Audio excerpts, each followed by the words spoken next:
Hey, it's Jordan with TYT Politics. I am here for the third time. If you are already drunk on Jordan or need little of Jordan, screw you. But I wanted to talk the legal issues going on here. If you remember in East Chicago, Indiana, where I am, another lead poisoning in another low income minority community.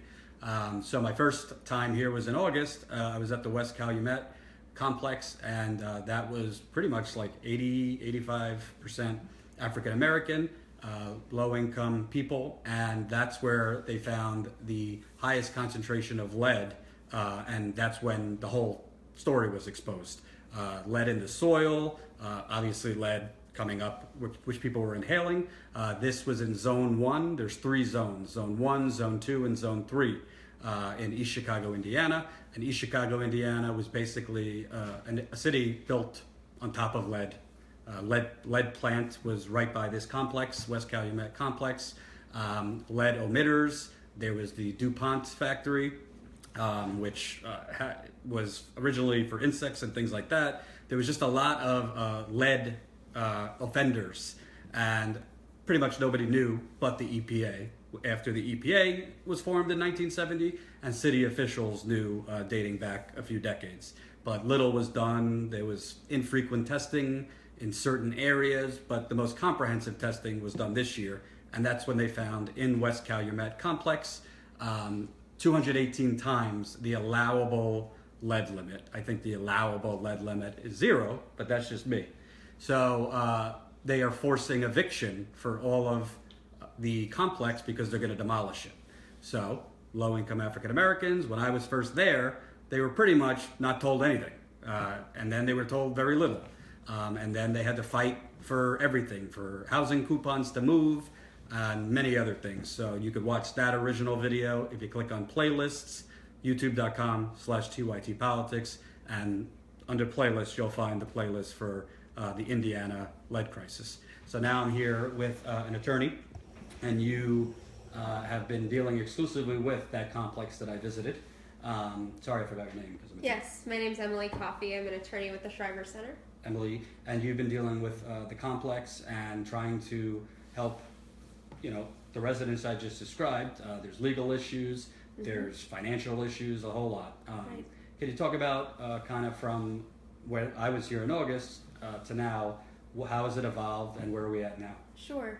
So if you remember in July of this year, the mayor of East Chicago sent a letter to the residents of the West Calumet Public Housing Complex saying that their housing was highly contaminated and that they were going to be forced to move, and that more information was coming. In the next month, it became clear that there was no real plan in place for how the residents were going to be able to move. Residents were essentially told that you will get a Housing Choice Section 8 voucher, and good luck. You have 60 days once you get your voucher, and you need to find some place to go. So we were very concerned about how this process was unfolding, and we worked with a group of residents to file a civil rights complaint with HUD to make sure that the residents their rights were protected, and that they would have the resources that they needed in order to move.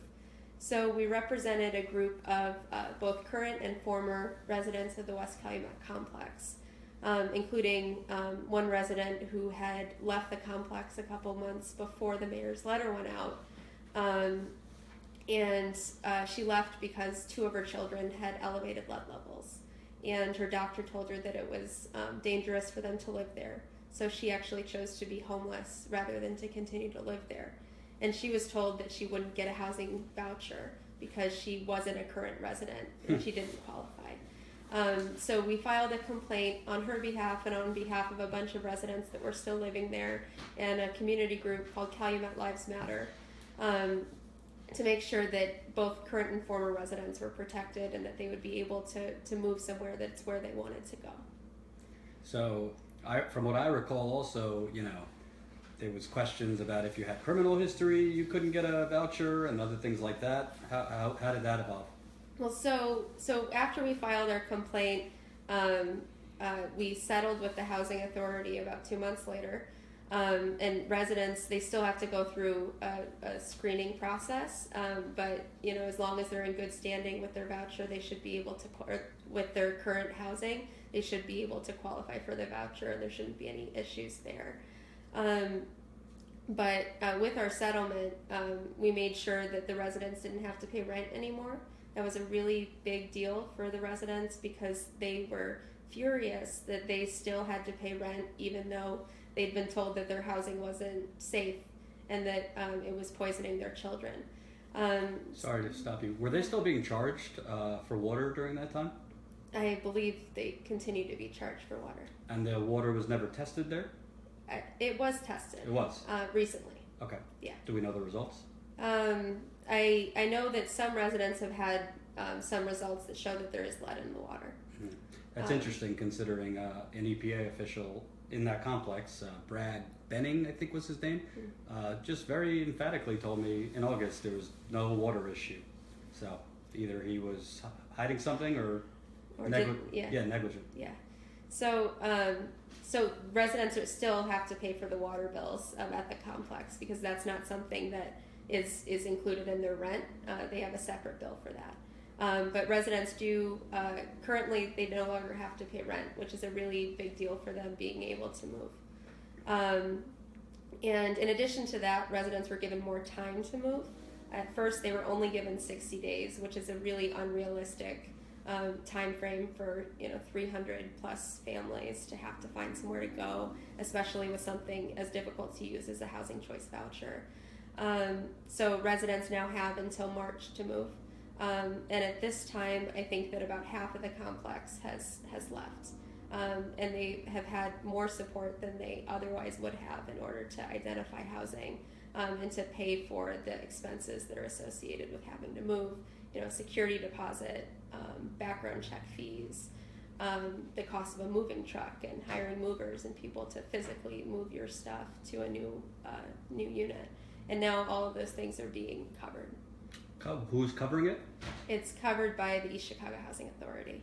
And are they is there like a guidance counselor type person that's helping them figure out where they could go? Yeah, so there's a number of relocation counselors that are on site. Originally, there were a small number of relocation counselors that were in charge of making sure that everybody had access to counseling, and it just frankly wasn't adequate, and it wasn't enough. So now there are more relocation counselors on site as well that have more specialty in helping tenants with disabilities find accessible housing and things like that. The sign I think of a good journalist is to acknowledge when you're wrong. So I was wrong because I put in a headline, at poor African Americans getting little help, and it sounds like they're getting quite a lot of help. They're starting to get help. Yeah. Okay. Yeah. So when this whole process started, there was very minimal help. Mm-hmm. But all it took was me leaving, and then they started to help. Yeah. Well, in August, there was no help. Mm-hmm. There absolutely wasn't. But the process has gotten better as things have progressed. It's still far from perfect. There's still a lot of work to be done. There's still half the residents that need to find some place to go. But there's a better structure in place that can be helpful for them to move. I want to ask you a broader question, or is it on yet or no? Oh, I want to ask you a broader question, and I understand you're only dealing with East Chicago, but as a lawyer, it seems to me in a lot of these areas where minority people have been poisoned, and in fairness, in Flint there was a lot of low-income white people too. It's almost like a blaming of the victims, like we poison you. No, I don't have proof that it was intentional. We do have proof there was gross negligence in Flint. Here, I think, is very clear. But it's almost like people still get charged water bills. The woman's house I was at last night, Carmen Garza, where her water was confirmed as having lead in it. She's still getting the water bill. Only 40 homes were tested, so plenty of people, probably with lead, are still getting water bills. Carmen was the EPA basically sent her a letter saying we believe you might have lead issues in your home. and we'll be in contact. That's like, that's kind of an unsettling letter to get with no communication for 2 months after that. I could go on, and then the EPA tested her home, they confirmed lead, and they didn't really tell her much. There's countless other examples of kind of like people who have been poisoned, screwed, treated without fairness, and then having to fight just for dignity, for financial. I mean, let's not even get into, right now a lot of dots are being connected in this community about, oh, now I know why I had cancer at this age, or I've had bronchitis all my life. Who's going to pay those medical bills? Can you kind of talk about that broader issue? I mean, the issue of environmental racism in this country is gigantic, and it's well known, and it's very heartbreaking that so many people have had to go through this in so many different communities. And there's a lot of residents of the West Calumet complex that came to East Chicago because they thought it was a safe community, because they thought it was a good place to raise their children. A lot of people actually moved from Chicago, where there's a lot of gun violence that makes it difficult or impossible for children to be able to safely play outside. So residents moved to West Calumet because their kids can finally play in the soil. They can go outside and run around, and then they find out that that's not safe either. So what is somebody supposed to do when there's so many different potential hazards out there?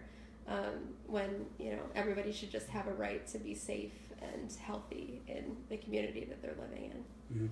Yeah, and it seems like kind of there's so many layers of this, but it seems like if you're just talking about East Chicago, Flint, these types of areas, really what you have is, and this is much broader than just the environment, but you have government policy, trade deals that force jobs overseas, communities destroyed by that.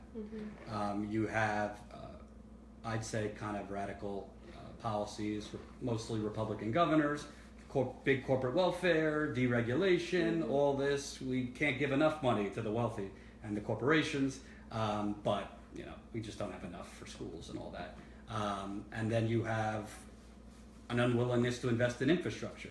It's not confirmed yet, but it's probably a big part of why there's lead found in the water is because of the corroding pipes under the ground that are lead pipes and 5 to 6 decades old. So you have all these factors. You don't see that on the mainstream media. Not that I'm so great, but it's like I feel like history unfolded, the 80s, the 90s, everything I just described, and now the consequences of that are here, and it's kind of like the public officials are like, oh, make America great, stronger together, all this. It seems like the people who caused the mess are now just forcing the victims to clean it up. Well, or forcing them to go somewhere else. Yes. And to leave. While they leave then their try, communities then that they then gentrify. Yeah.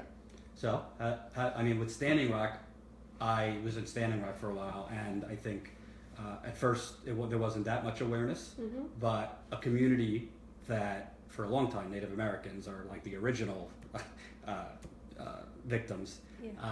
Finally, people came around them. You've seen the Black Lives Matter movement, but even in Flint, I mean, there's been the national awareness has dropped off. Here, it's difficult to get awareness. How do we get awareness? Because if we don't, they're going to keep doing this kind of stuff. Yeah. And now we see fracking developing everywhere. Yeah. Well, I think that really, terrible stories such as the one in East Chicago, they just need to, keep being in the mainstream attention. Everybody needs to know what's happening here and what's happening in communities like East Chicago, like Flint. This is not an isolated incident. We need to make sure that this is something that people care about. People care about, the health and safety of children and the future that they have.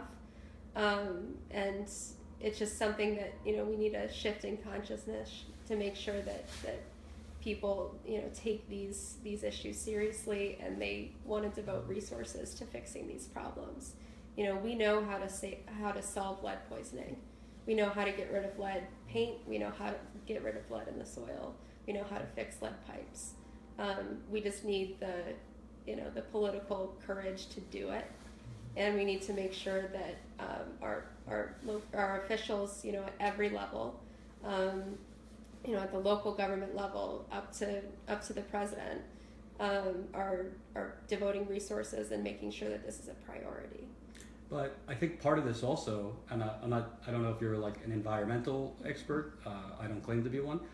Thomas explained this to me today, but I mean, there's very little regulation, particularly in Indiana, on all these toxic, all these factories and corporations just dumping their toxic waste in Lake Michigan and places like that. And I'm probably going to botch the description, but when you're dumping in the water and then it goes downstream and environmental factors I can't pronounce recirculate it, and this is playing a big factor. And it's some states like Illinois have tighter regulation on those kind of things. Indiana doesn't. There's also, I don't know if there's laws that were ever in place, like these people that moved into these homes. Carmen, the woman I described, she moved into a home right on the block of the DuPont factory. Nothing was ever said in her home deed or anything like that. I'm sure the people in West Calumet, I don't think anything in their housing, their lease mentioned the lead plant there. Right. Are there no laws to protect these people or to hold those people culpable? Well, so I just want to say that I'm licensed in the state of Illinois, not in the state of Indiana, and so I've been focused. I'm licensed in the state of my own mind. So I've been focused on the federal laws, and on the national laws as it relates to this. And I'm not an environmental attorney. I'm about to go with it. Oh, really? Yeah. Okay. Let's pause. Okay. We're going to pause for a second. We'll be right back.